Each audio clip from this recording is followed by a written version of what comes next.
Hello, students, teachers, parents, history nerds. Hello, everybody, and welcome to Nutshelled History, where we lay out the facts, the good, the bad, and the ugly. Today, we are going to continue our Ancient Civilizations series by looking at diverse peoples and traditions in Africa. Don't forget that there's a link for a fill-in-the-blank worksheet in the description. I just ask that you like and subscribe. I apologize for any mispronunciations ahead of time. I do my best. All right, here we go. In small societies in medieval Africa, the nuclear family, or one set of parents and their children, lived and worked together. In other societies, the family included several generations. Patrilineal families passed inheritances through the father's side of the family, while matrilineal families passed property down through the mother's side. Each family belonged to a lineage, a group of households with a common ancestor, and a clan included several lineages descended from a common ancestor. Political patterns depended on the size and culture of a community. In small societies, political power was often shared among a number of people. Village decisions were often made by consensus or general agreement after open discussions. Because elders had experience, their opinions usually carried the greatest weight. Women sometimes took strong roles in the marketplace or as peacemakers.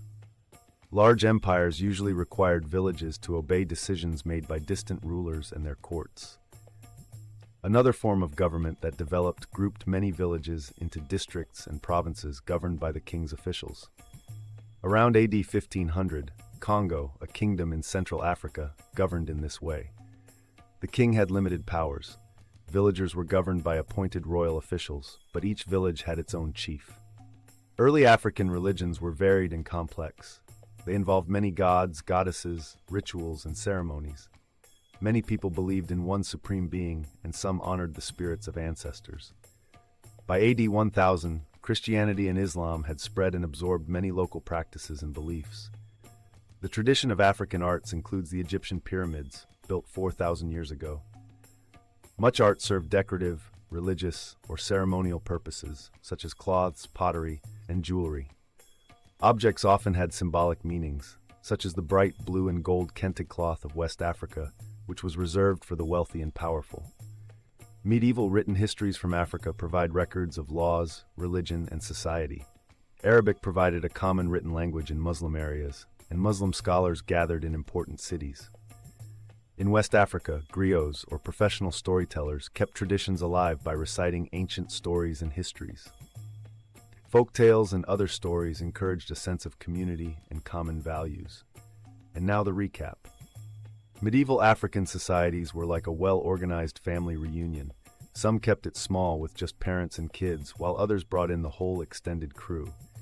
Inheritance was a family affair, with some passing wealth down the dad's line, patrilineal, and others through moms, matrilineal. Politics ranged from cozy village meetings where elders called the shots to grand empires where distant rulers made the rules. Religion was a mix of traditional beliefs, ancestor worship, and later Christianity and Islam, which blended with local customs. Art wasn't just for decoration, it carried deep meanings, from Egyptian pyramids to the vibrant kente cloth worn by the rich and powerful. Meanwhile, griots, storytellers, kept history alive with tales that made even the longest family anecdotes seem brief. There you have it, folks. That is diverse peoples and traditions in Africa nutshelled. Thanks for stopping by Nutshelled History. It would be a historic achievement for you to smash those like and subscribe buttons for me. I'll see y'all next time on Nutshelled History.